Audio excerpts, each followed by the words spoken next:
Assalamualaikum warahmatullahi wabarakatuh. Bismillahirrahmanirrahim. Alhamdulillahi rabbil alamin wa bihi nasta'in fi umuri dunya waddin. Wassalatu wassalam ala rasulil karim wa ala alihi wa sahbihi ajma'in. La hawla wa la quwwata illa billahil aliyyil azim. Amma ba'd. Tuan-tuan yang dirahmati Allah sekalian, pertama-tamanya izinkan saya yang lemah, yang dhaif, yang hina lagi banyak dosa ini insya-Allah untuk menyampaikan satu kuliah yang tajuknya agak panas, iaitu hujah ke atas Wahabi berkaitan hadis dhaif. Bismillahirrahmanirrahim. Sebagai mukadimahnya, saya suka membaca sabda Rasulullah sallallahu alaihi wasallam, "Taghzuna jaziratal Arab, fayaftahu Allahu, summa Faris, fayaftahu Allahu, summa taghzuna Rum, fayaftahu Allahu, summa taghzuna Dajjal, fayaftahuhullahu." Sabda Rasulullah sallallahu alaihi wasallam yang bermaksud, kamu akan memerangi tanah Arab atau Jaziratul Arab, lalu Allah memberikan kemenangan. Kemudian kamu akan memerangi tanah Parsi, lalu Allah memberikan kemenangan. Kemudian kamu akan memerangi Rom, lalu Allah memberikan kemenangan. Kemudian kamu akan memerangi Dajjal, lalu Allah memberikan kamu kemenangan. Hadis riwayat Muslim. Daripada hadis yang saya sebutkan tadi, kita dapat faham bahawa antara negara yang diperangi oleh Imamul Mahdi adalah negara Mekah atau Jaziratul Arab. Tentu orang-orang awam yang tidak pernah mendengar selama ini tentang hadis ini, tentu terkejut. Kenapakah Imam Mahdi perlu memerangi Jaziratul Arab? Sedangkan dalam masa yang sama kita tahu bahawa golongan yang selalu mewar-warkan bahawa mereka lah golongan yang mempertahankan hadis-hadis sahih, yang memperjuangkan sunnah Nabi SAW. Tetapi kenapa Imamul Mahdi negara yang pertama diserang oleh Jaziratul Arab? Cuba tuan-tuan kaji. Kenapa? Bermakna Imam Mahdi ini akan memerangi golongan Wahabi. Kerana golongan Wahabi ini tidak menepati fahaman ataupun ajaran Ahli Sunnah wal Jamaah yang sebenarnya. Kalau mereka golongan yang benar, yang memperjuangkan hadis-hadis sahih, kenapa Imam Mahdi perlu memerangi Jaziratul Arab? Sedangkan mereka yang mempertahankan Islam yang tulen, Islam yang sebenar. Ini bermakna ada benda yang tak kena dengan golongan Wahabi ini. Jadi dalam tajuk ini, iaitu hujah ke atas Wahabi berkaitan hadis dhaif ini, saya sebut ini sebagai satu siri satu daripada 10 siri. Dan saya hanya menyebutkan sebagai matan saja, poin-poin saja. Sebab ini berbentuk audio, mungkin ada orang awam yang tak faham, susah nak faham, lambat nak faham. Maka tuan-tuan kena berulang, kena stop dulu, dengar dulu, hayati dulu, atau kena buat satu rujukan kajian yang seterusnya. Saya bacakan poin penting yang besar berkaitan hadis dhaif ni supaya tuan-tuan faham. Sebab golongan ini rata-rata mereka ni menolak. Macam tak tolak tapi lebih suka menolak. Bila sebut hadis dhaif ni nak disamakan macam hadis maudhu' ataupun hadis palsu. Baiklah, kembali memperkatakan tentang tajuk hujah ke atas Wahabi berkaitan hadis dhaif. Yang pertama, hadis dhaif ini sebenarnya tidaklah sama dengan hadis maudhu'. Itu dia punya poin besar dia. Hadis dhaif ini dia tak sama hadis maudhu'. Hadis maudhu' itu sebenarnya bukan hadis. Itu hadis palsu yang direka-reka. Maknanya itu bukan hadis. Kata Nabi SAW, "Man kazzaba alayya falyatabawwa maq'adahu minan nar." Hadis riwayat Bukhari. Barang siapa yang mendusta ke atas aku, maka disediakan tempatnya daripada api neraka. Yang kedua, hadis dhaif adalah hadis yang bersumber dari Rasulullah SAW, bukan hadis yang dikarang-karang atau yang dibuat-buat oleh sebarang manusia. Ini kita kena ingat. Dia adalah bersumber daripada Rasulullah, bermakna dia adalah hadis. Hadis itu cakap Nabi. Cakap Nabi yang dikatakan dhaif itu adalah perawinya. Maka ia lebih berguna, lebih manfaat, lebih bernilai daripada 1 juta kata-kata ulama, kata-kata mujtahid. Sebab ini hadis, cakap Nabi. Takkan hadis Nabi nak ditolak. Di antara kenapa disebut sebagai hadis Nabi itu adalah kerana perawinya, Iaitu pada sanad tu ada yang terputus. Sanadnya ada yang terputus. Sehingga hadis itu menjadi dhaif. Tetapi hadis dhaif bukan hadis palsu. Yang ketiga, hadis itu dikatakan dhaif kerana sanadnya ada yang terputus. Ini salah satu ciri lah. Tetapi itu tetap hadis. Hadis dhaif, bukan hadis palsu. Yang keempat, hadis pada mulanya beredar di kalangan sahabat melalui hafalan. Hafalan demi hafalan. Dari seorang ke orang yang lain. Hal ini berlangsung sampai tahun ke-100 Hijriah. Maka pada ketika itu Khalifah Umar bin Abdul Aziz mula bimbang, khawatir akan perkembangan hadis. Maka pada ketika itu Khalifah Umar bin Abdul Aziz memerintahkan agar ditulis hadis-hadis Nabi.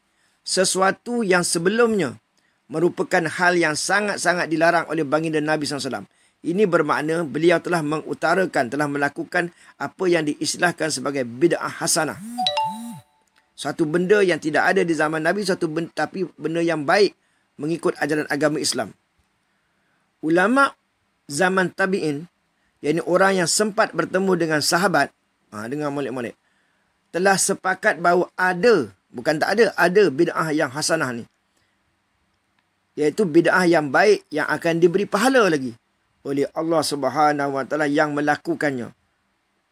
Salah satunya inilah yang dilakukan penulisan dan pengumpulan hadis.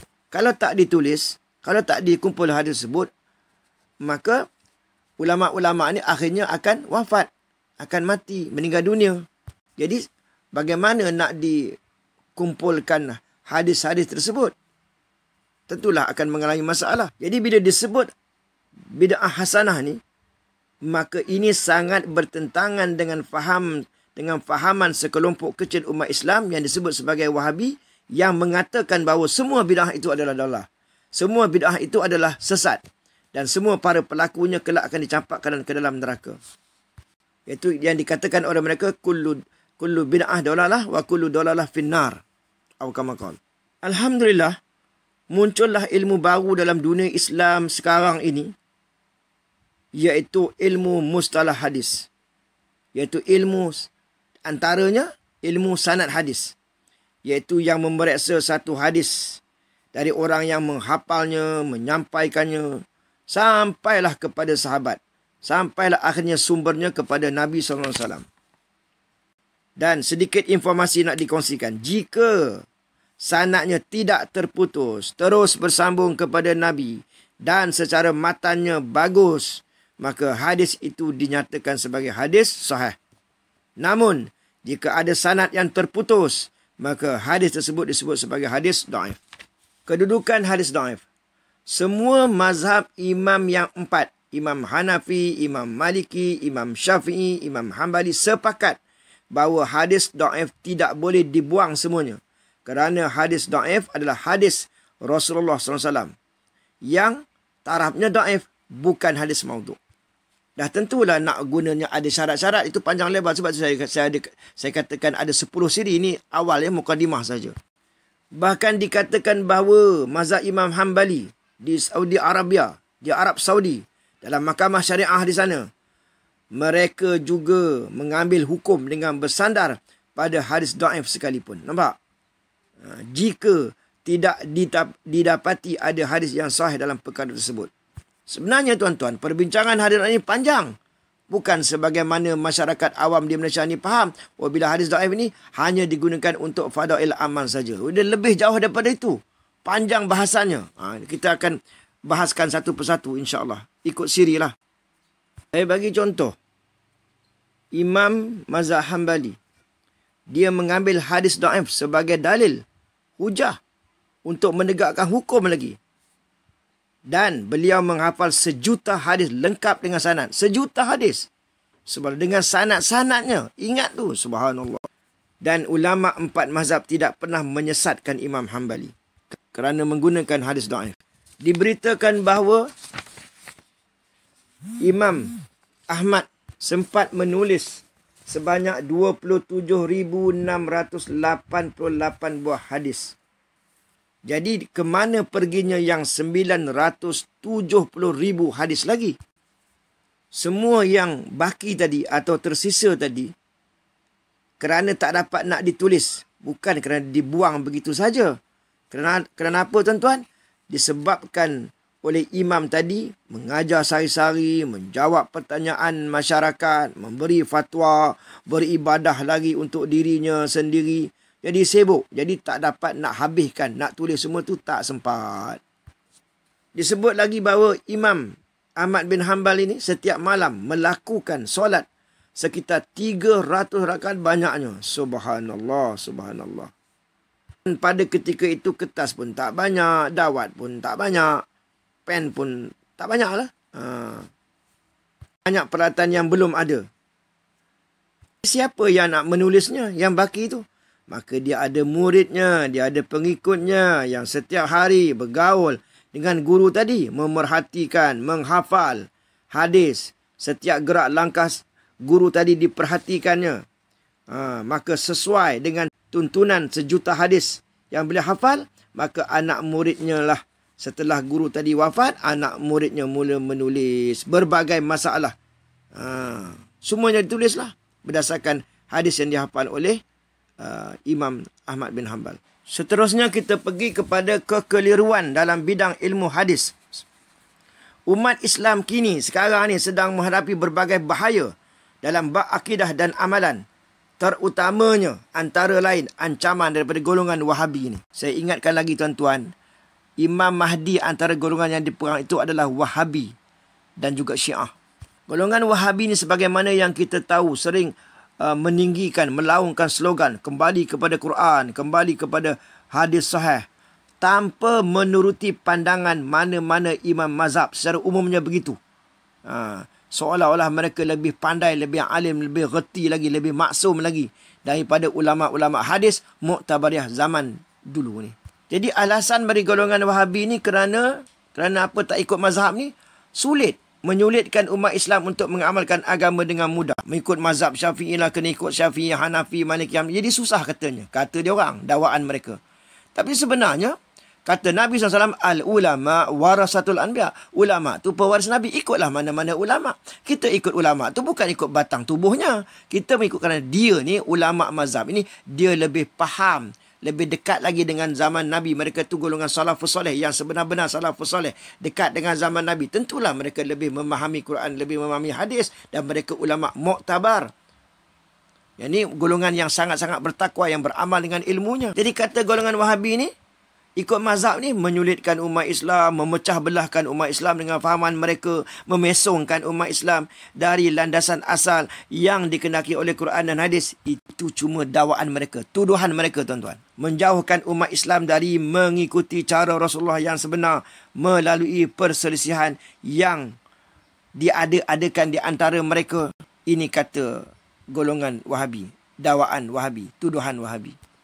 Apa kata golongan Wahabi ni lagi tuan-tuan? Mengapa imam-imam mujtahid ini berselisih antara satu sama lain, sedangkan mereka semua-semua mengambil dalil dari Quran, daripada sabda Nabi, daripada perbuatan Rasulullah SAW? Kenapa pula boleh bermacam-macam pandangan? Sebab itu dikatakan bahawa ikhtilafu ummati rahmatun. Perbezaan pandangan itu merupakan rahmat. Walaupun daripada sumber yang sama, iaitu Quran, hadis Nabi, tetapi itu matanya. Tapi untuk menafsirkannya, dia boleh terjadi berbagai-bagai tafsiran. Kerana hadis itu atau Quran itu bersifat umum, jadi nak mentakhsiskannya, untuk mendapatkan satu pencerahan, ia perlu kepada apa tuan-tuan? Selain daripada ilmu, perlu kepada ketakwaan yang tinggi. Barulah mendapat satu huraian, satu maksud yang diyakini, yang boleh diguna pakai. Dan mereka ini sudah tentulah bertaraf mujtahid, orang yang mempunyai keupayaan untuk berijtihad. Kalau betul, dapat 2 pahala. Kalau salah, tak ada dosa. Dapat lagi pahala, 1 pahala. Inilah nama ijtihad. Tiba-tiba tak dinafikan ijtihad ni. Jadi nak ambil satu kefahaman. Mana boleh macam tu? Seolah hadis-hadis sahih ni baru jumpa di akhir zaman ni. Baru jumpa. Orang dulu tak jumpa. Sebenarnya mereka tidak memahami hal yang sebenar. Mereka hanya memandang kepada makna zahir dan tidak mampu untuk meneliti punca perselisihan sebenar. ilmu mereka terhad setakat terjemahan zahir Al-Quran dan Al-Hadis sahaja. Jadi, kita nak katakan bahawa mereka ini biadab, kurang ajar terhadap Rasulullah SAW. Kerana berani mengkritik sahabat, mengkritik tabi'in dan imam-imam mujtahidin tanpa rasa malu. Atas alasan, ulama'-ulama' ni tidak maksum. Jadi kalau imam-imam ni tidak maksum, memang ia tidak maksum, memang ada kekurangan. Apakah mereka, ulama'-ulama' sekarang, ustaz-ustaz sekarang, da'i-da'i sekarang ni maksum? Lagilah tidak maksum. Bukan begitu. Jadi siapa yang kita nak ikut? Adakah nak ikut ustaz sekarang yang tidak maksum atau ulama' dulu yang tidak maksum?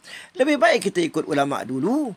Iaitu ulama' terutamanya zaman salafus salih yang Nabi kata, khairun nas qarni summa allazi najalunahum summa allazi najalunahum. Sebaik-baik kurun adalah kurun aku. Kemudian sesudah daripada itu, 3 kurun yang pertama itu adalah kurun yang terbaik.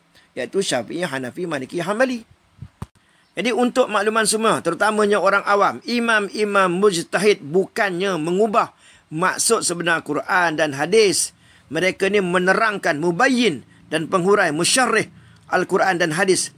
Iaitu ulama' muktabar yang menolong, memberi penerangan, menghuraikan maksud-maksud yang sulit yang terkandung dalam Al-Quran dan Al-Hadis. Jadi ulama'-ulama' mujtahidin ini, ulama'-ulama' imam-imam mazhab ni bukan musuh. Sepatutnya kita terhutang budi dengan mereka di atas jasa baik mereka.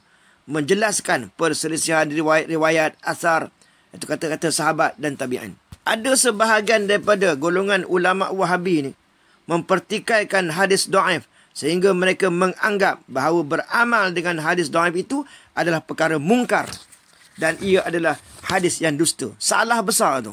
Hadis dhaif ini hanya tidak memenuhi syarat-syarat hadis sahih dan hasan. Pengertian ini tidaklah membawa maksud bahawa tak boleh beramal dengan hadis dhaif. Dah katakan tadi bahawa hadis dhaif itu hadis cakap Nabi SAW. Takkan cakap Nabi nak ditolak begitu saja. Jadi saya berani mengatakan bahawa golongan Wahabi ini keliru dalam bidang ilmu hadis. Jadi mereka tidak mampu untuk mengekalkan ilmu hadis ni. Macam mana kehendak hadis-hadis ini yang sebenarnya, yang diinginkan, yang diingini oleh muhadisin muktabariyah. Bahkan mereka porak-perandakan ilmu hadis ni melalui fahaman-fahaman mereka yang kurang sempurna dalam bidang ilmu hadis. Kenapa kurang sempurna? Sebab mereka adalah golongan akhir zaman. Yang mana mereka pun tak menghafal sanad yang sebegitu rupa sebanyak orang dulu. Yang 100,000 berserta sanad, 300,000 hadis berserta sanad. Bahkan lebih daripada 300,000 hadis berserta dengan sanad. Tiba-tiba golongan di akhir zaman ni mereka pula hukum ni hadis sahih, ni hadis maudhu'. Seolah-olah mereka ini muhadisin mengatasi ilmu muhadisin yang terdahulu. Dan seterusnya mereka menjadi mujtahid moden segera dalam bidang hadis dan bidang ijtihad. Ramai dah yang terpesona, ramai dah yang terpengaruh. Siapa dia? Golongan-golongan anak muda yang belajar di IPTA, IPTS sekarang ini. Bila nak buat BA, bila nak buat Master, PhD, semua rujukan mereka adalah kitab-kitab karangan Wahabi ini, Salafi moden. Jadi golongan Wahabi inilah menampilkan diri di kalangan masyarakat umat Islam seolah-olah mereka sajalah yang layak membuat keputusan berkaitan kedudukan hadis dan menentukan hukum hakam. Dan sekali lagi saya ingatkan, kalaulah mereka golongan yang benar, mereka lah yang banyak berjasa kepada kerajaan kita Malaysia sekarang ini, memberi jalan keluar, menyelesaikan masalah politik Malaysia, ekonomi, masalah hutang Malaysia. Mereka tolong kerajaan. Kena tolong kerajaan pimpinan kita. Tapi apa yang mereka buat? Dan satu lagi saya dah bagi tahu kenapa Nabi menyebut sallallahu alaihi wasallam, taghzuna jaziratul Arab fayaftahu Allahu. Kamu akan serang tu negara jaziratul Arab. Kenapa? Sedangkan mereka memperjuangkan hadis sahih. Sebab ternyata bahawa golongan Arab ini pimpinan mereka bekerjasama dengan Amerika, jadi boneka kepada Barat. Jadi, semua negara-negara Arab boleh dikatakan macam tu. Jadi, kenapa Imam Mahdi serang? Jadi, bermakna ada benda yang tak kena. Sebab golongan Wahabi ni yang menolak firasatnya, menolak ilhamnya, menolak yakazahnya, menolak kasyafnya. Tapi konon-kononnya, kami tak menolak. Tapi kita kena tengok begitu, tengok begini. Tapi sebenarnya, golongan mana yang diterimakan kasyafnya? Tak ada pun. Golongan yang mana yang diterima mimpinya karamah? Tak diterima pun. Yang terselindungnya semuanya sebenarnya ditolak. Seolah-olah begitulah. Apa tidaknya? Imam Ghazali pun dikomen, Imam Syafi'i dikomen. Ulama mana kitab-kitab ulama muktabar dulu semuanya dikomen, semuanya dikritik. Hebat benar ada orang ni. Kalau mereka diletak sebagai perawi hadis, adakah kita boleh menerima hadis mereka? Adakah mereka golongan sikah? Adakah mereka tidak berdusta? Adakah mereka amanah? Adakah mereka dhabit? Rumusannya dalam siri 1 berkaitan dengan tajuk yang kita bincang ini. Banyaklah hadis yang boleh diamal dan diguna pakai untuk berhujah disingkir. Dan seterusnya, amalan-amalan yang disahkan boleh beramal berdasarkan hadis hasan atau hadis hasan li ghairihi dianggap bid'ah dolalah, lagi sesat dan dihukum masuk neraka.